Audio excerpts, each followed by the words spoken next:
BSc chemistry classes. आज हम लोग 12th क्लास की केमिस्ट्री के सरफेस केमिस्ट्री वाले चैप्टर में हैं। ये लगभग लास्ट टॉपिक ही पढ़ रहे हैं।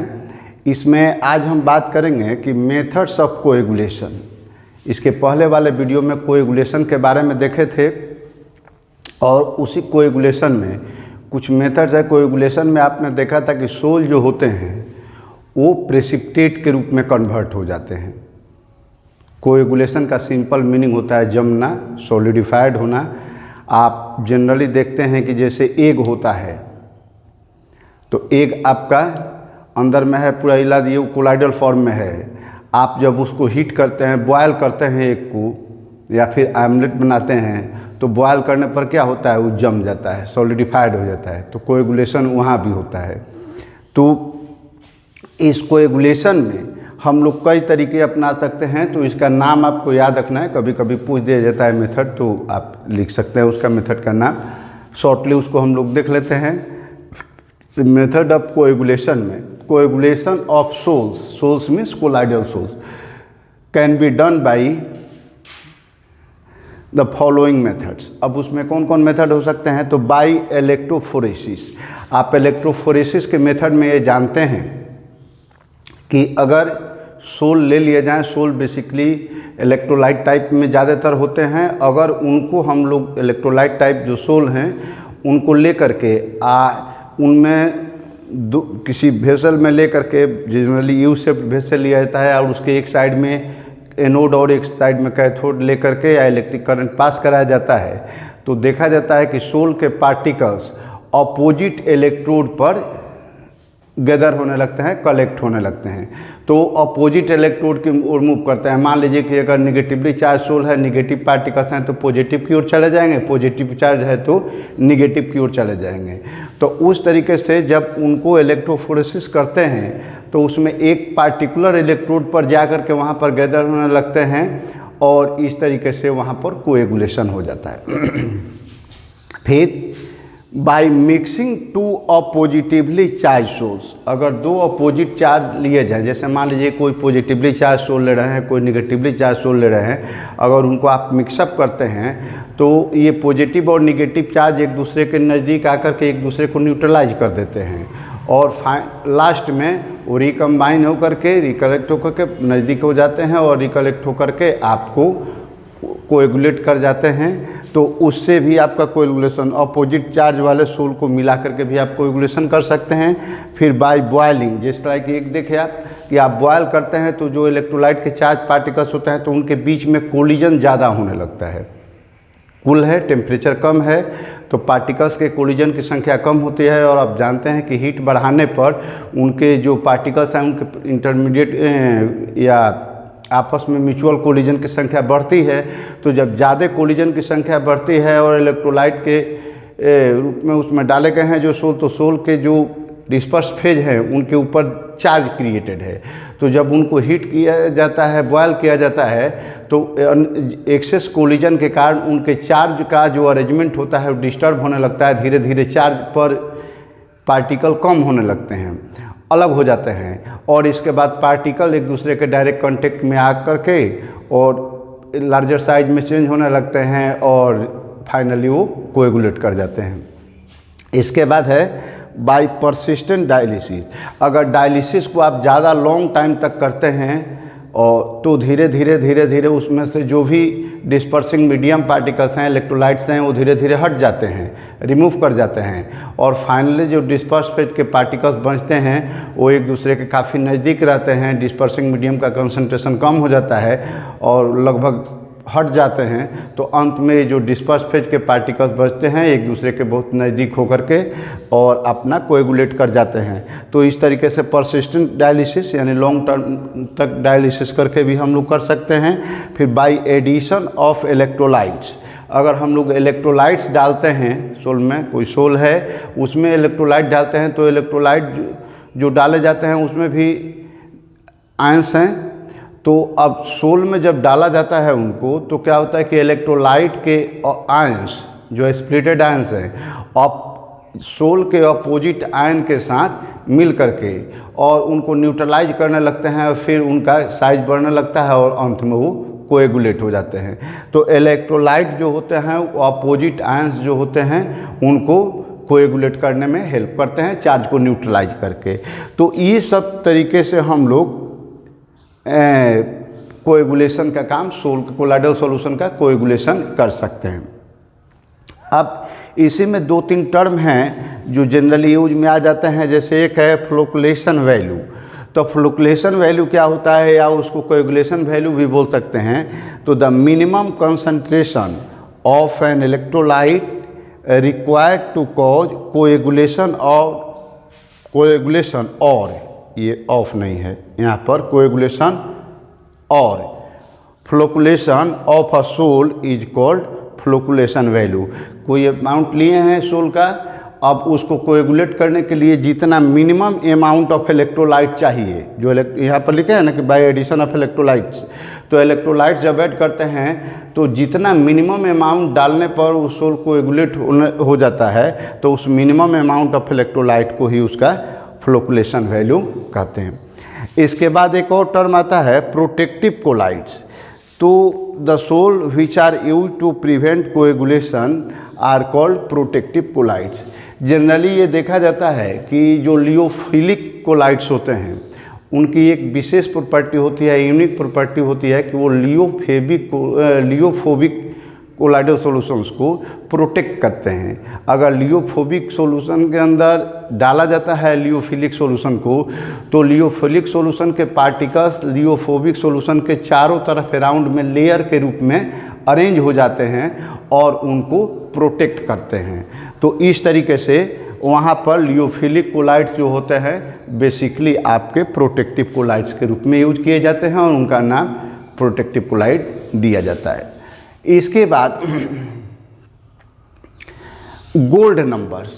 तो गोल्ड नंबर क्या होता है कि द मिनिमम, ये तो जाहिर सी बात है कि गोल्ड के कोलाइडल सॉल्यूशन से रिलेटेड कोई टर्म हो गया, तो गोल्ड नंबर में होता है कि the minimum number of milligrams of a lyophilic sol needed to protect 10 ml of gold sol by addition of 1 ml of 10% NaCl is called gold number. इसको थोड़ा सा याद रखिएगा, 2-3 क्वांटिटी की बात है इसमें कि the minimum number of milligrams of a lyophilic sol, जो अभी हम लोग बात किए कि लियोफिलिक सोल जो होता है लियोफोबिक सोल को प्रोटेक्ट करते हैं, तो वही जो लियोफिलिक सोल है उनका मिनिमम नंबर जो लिया जाएगा मिलीग्राम में नीडेड टू प्रोटेक्ट कितने के लिए, तो 10 ml of gold sol by addition of 1 ml of 10% NaCl is called gold number. तो 10% NaCl का मतलब आप जानते हैं कि 100 ml में 10 ग्राम है। तो उसके बाद ये जो प्रोटेक्टिव पावर होता है, तो ये प्रोटेक्टिव पावर भी एक टर्म है। तो ये गोल्ड नंबर के रेसिप्रोकल को हम लोग protective power of the sol कहते हैं। तो ये कुछ डिफिनीशन थे, जैसे flocculation value, protective colloids, gold number, protective power, तो इसको आप मेमोराइज कर सकते हैं। इसके बाद एक टॉपिक है इसका इमल्सन। तो इमल्सन जैसे हम लोग ये कोलाइड के ऊपर रहते पार्टिकल साइज माने कोलाइड के डिस्पर्सिंग मीडियम और डिस्पर्स फेज के फिजिकल स्टेट के आधार पर, तो उसी टेबल में हम लोगों ने देखा था कि जब लिक्विड को लिक्विड से यानी डिस्पर्स फेज भी आपका लिक्विड हो और डिस्पर्सन मीडियम भी लिक्विड हो, तो इसका जो कोलाइड बनता है उसी को इमल्सन कहते हैं। तो यहाँ भी वही डिफिनीशन दे सकते हैं कि emulsion is dispersion of one liquid into another liquid, यानी डिस्पर्सिंग मीडियम भी लिक्विड होगा, डिस्पर्स फेज भी लिक्विड होगा, विच इज इमिसिबल। अब वो कैसा होगा, तो इमिसिबल होना चाहिए। देयर आर, क्योंकि मिसिबल होगा तो ट्रू सॉल्यूशन बन जाएगा। तो there are 2 types of emulsions named as. अब एक होता है ऑयल डिस्पर्स्ड इन वाटर। तो नाम से ही क्लियर है कि ऑयल डिस्पर्स्ड इन वाटर, तो यहाँ पर ऑयल हो गया हमारा डिस्पर्स्ड फेज और वाटर हो गया डिस्पर्सन मीडियम। उसी तरीके से दूसरा इसको उलट देता है, तो इसमें क्या होता है, ऑयल आपका डिस्पर्स फेज हो गया और डिस्पर्सिंग मीडियम वाटर हो गया, यानी वाटर में ऑयल को मिला करके कोलाइड बनाया गया। दूसरा हुआ क्या कि वाटर डिस्पर्स्ड इन आयल, आयल में वाटर मिला करके किया जा रहा है, तो इसको WO मतलब वाटर और तो यहाँ पर ध्यान रखना है कि जो ये लिखा जा रहा है तो पहले डिस्पर्स्ड फेज और तब डिस्पर्सिंग मीडियम, इसमें कन्फ्यूजन नहीं करना है, पहले डिस्पर्स फेज और तब डिस्पर्सिंग मीडियम। तो OW का मतलब हुआ कि इसमें डिस्पर्स फेज आयल है, यानी आयल को मिलाया गया है किसमें, तो लार्जर अमाउंट ऑफ वाटर में, और यहाँ पर WO लिखा गया है, तो इसका मतलब क्या हुआ कि वाटर आपका डिस्पर्स फेज है और डिस्पर्सिंग मीडियम आयल है, उसमें मिलाया गया है, नहीं वाटर की मात्रा कम है, आयल की मात्रा ज़्यादा है। अब इस टाइप के इमल्सन को बनाने के लिए, प्राप्त करने के लिए, तो तुरंत हम बनाएंगे तो बन जाएगा, लेकिन ये अनस्टेबल होता है, स्टेबिलिटी इसकी बहुत कम होती है। आप आयल में वाटर लेकर के पूरा मिक्सअप कीजिए, तो जितना देर तक मिक्सअप किए हैं इमल्सन की तरह दिख रहा है, लेकिन जैसे ही उसको छोड़ेंगे तो आयल आपका अलग हो जाएगा। जनरली आयल की डेंसिटी वाटर से कम होती है, आयल आपके ऊपर हो जाएंगे हाइड्रोप्लेट, वाटर नीचे हो जाएगा। तो इस कंडीशन में आपका वो इमल्सन प्रिपेयर नहीं हो पाएगा, स्टेबल इमल्सन नहीं हो पाएगा। तो उसकी स्टेबिलिटी को बढ़ाने के लिए, स्टेबल इमल्सन प्राप्त करने के लिए हम लोग उसमें इमल्सीफायर का यूज करते हैं। तो वही हमने लिख दिया कि to obtain stable emulsion emulsifier is used. अब इस इमल्सन के बारे में थोड़ा और डिटेल्स आगे देख लेते हैं, उसके बाद एप्लीकेशन ऑफ कोलाइड नोट कर लेंगे, तब हमारा ये टॉपिक पूरा हो जाएगा। तो आइए देखते हैं इमल्सन के कुछ मोड। इमल्सन में ये देखे हुए थे कि दो टाइप के इमल्सन होते हैं, एक WO और WO का मतलब वाटर इन आयल, और दूसरा होता था OW यानी आयल इन वाटर।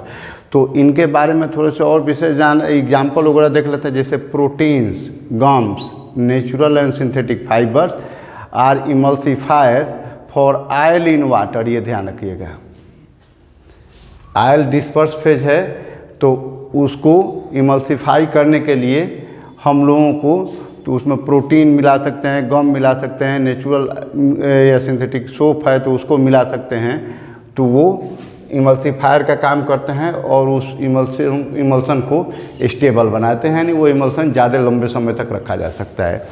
फिर ऐसे ही वाइल हेवी मेटल्स, साल्ट्स और फैटी एसिड, फैटी एसिड आप जानते हैं कि लॉन्ग ऑर्गेनिक एसिड होते हैं, लॉन्ग कार्बन चेन वाले, तो उनके जिसमें COOH ग्रुप प्रेजेंट होते हैं, तो उनके हेवी मेटल के साल्ट लिए जाते हैं, या फिर लॉन्ग चेन एल्कोहल लिए जा सकते हैं, या लैम्प ब्लैक लिए जा सकते हैं, जिसमें कार्बन कंटेनिंग चेन ज़्यादा लंबा हो, तो उनका हम लोग यूज करते हैं emulsifier for water in oil type emulsion. जिसमें वाटर कम है, आयल ज़्यादा है, तो उसमें ये मिलाते हैं लॉन्ग चेन, तो ज़्यादा स्टेबल हो जाते हैं, और आयल इन वाटर हो तो उसमें प्रोटीन्स, गम, ये सब मिलाने पर वो स्टेबल बन जाते हैं। तो इस तरह का दोनों का एग्जाम्पल पूछा जा सकता है आपसे कि name the emulsifier use for oil in water emulsion और वाटर इन आयल इमल्सन, तो उसके हिसाब से आप वहाँ पर जो पूछा जाए दे सकते हैं। फिर ये हम लोग पिछले लाइन में भी देख चुके हैं कि emulsions can be broken into constituent liquids by heating, freezing, centrifuging its. तो ये इमल्सन का थोड़ा सा देखिएगा, पहले लिखे हैं तो इमल्सन में स्पेलिंग बाय मिस्टेक यहाँ पर शायद कहीं हो सकता है कि TION लिखा गया हो, तो आप उसको SION ही पढ़ेंगे, SION ही में होता है सही, बाय मिस्टेक वहाँ लिखा गया है, तो उसके लिए हम सॉरी हैं। तो और पूरे वीडियो को रिप्ले करना ठीक नहीं है, इसलिए वहाँ पर ये क्योर कर लीजिएगा। फिर emulsion can be broken into constituent liquid by heating, freezing, centrifuging. The process of making emulsion is called emulsification. आप ह्यूमन डाइजेस्टिव सिस्टम में भी पढ़े होंगे कि जब फूड हमारा स्टमक में जाता है, वहाँ पर प्रोटीन का कोई डाइजेशन होता है, माउथ में सलाइवरी माइलेज के कारण वहाँ पर कार्बोहाइड्रेट का हो जाता है डाइजेशन कुछ, और वहाँ से स्टमक से जब फूड आगे बढ़ता है तो स्टमक तक में आपके फैट का कुछ नहीं होता है। तो जब वहाँ से आगे बढ़ते हैं तो लीवर के पास जो गॉल ब्लैडर्स होते हैं उसमें बाइल जूस इकट्ठे रहता है, और जब फैट आगे बढ़ता है ड्यूडेनम में, तो वहाँ पर आपको फैट मोलिक्यूल्स को तोड़ने के लिए, ब्रेक करने के लिए बाइस जूस जाता है और बाइस जूस मिल करके उसको तब लार्जर फैट एसिड के मोलिक्यूल्स या फैट मोलिक्यूल्स को स्मॉलर पार्ट में कन्वर्ट करता है। वहाँ भी आपका इमल्सिफिकेशन ही होता है, क्योंकि फैट मोलिक्यूल्स उसके पहले आपके सस्पेंशन फॉर्म में हैं, वहाँ पर उनको स्मॉलर साइज में करके कोलाइडल फॉर्म में बनाया जाता है। तो लिक्विड का लिक्विड में कोलाइडल होने के कारण इमल्सन होता है, तो वहाँ पर इमल्सिफिकेशन ही होता है। तो यहाँ पर process of making emulsion is called emulsification, सीधे नाम है। फिर स्टेबलाइज करने के लिए उसमें हम कुछ मिलाते हैं, यही मिलाते हैं इमल्सिफायर। जैसे अभी ऊपर लिखे हैं ना, to stabilise an emulsion an emulsifying agent और इमल्सिफायर इज एडेड। तो अब इसमें जैसे देख लिए कि सोप है, गम है, चाहे फिर लॉन्ग एल्कोहल है, चाहे हेवी मेटल साल्ट और फैटी एसिड्स है, कार्बन ब्लैक है, चाहे लैम्प ब्लैक। तो इस तरह के ये जो कंपाउंड्स हैं ये आपके इमल्सिफायर के रूप में यूज किए जा सकते हैं, तो वो इमल्सिफायर स्टेबल बन जाता है। अब इसके बाद लास्ट टॉपिक हमारा इस बुक का है कि जो हम लोग कोलाइड के बारे में पढ़े, तो डे टू डे लाइफ में हमारे कोलाइड के बहुत सारे यूजेज हैं। तो कुछ यूजेज को आप लिस्ट करके याद रख लीजिएगा। सारे के बारे में थोड़ा सा एक एक दो लाइन समझ सकते हैं। वैसे यूज के बारे में डिस्क्रिप्शन नहीं पूछा जाता है, वहाँ पर आपको यही पूछा जाता है कि कुछ यूज बताइए, तो आप नोट कर सकते हैं। ऐसे शॉर्टली हम एक एक दो लाइन सबके बारे में चर्चा कर लेते हैं। जैसे एप्लीकेशंस ऑफ कोलाइड्स में है कि electrical precipitation of smoke by Cottrell smoke precipitator. ये एक डिवाइस है जिसका यूज हम लोग जहाँ पर इंडस्ट्री में हार्मफुल गैसेज निकलती हैं, आयोनाइज्ड गैसेज निकलती हैं, जिससे पोल्यूशन बढ़ता है, तो वैसे फैक्ट्रीज में हम लोग उसके स्मोक के ट्रीटमेंट के लिए ये सिस्टम लगाते हैं, कॉट्रेल स्मोक प्रोटेक्टर बोलते हैं। तो इस प्रोटेक्टर में क्या होता है कि जैसे एक वेसल टाइप रहता है, ये यहाँ से इसमें गैस भेजा जाता है, इम्प्योर गैस जा रही है, इम्प्योर गैस, एयर चाहे गैस बोल सकते हैं, इम्प्योर एयर जा रहा है। और इसमें यहाँ से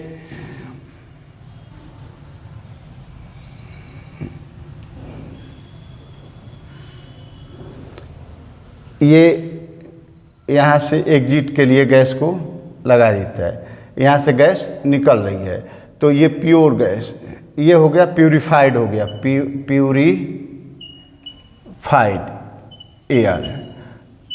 तो और इसमें यहाँ पर मेटेलिक प्लेट लगा करके इसमें काफ़ी हाई वोल्टेज दिया जाता है HV।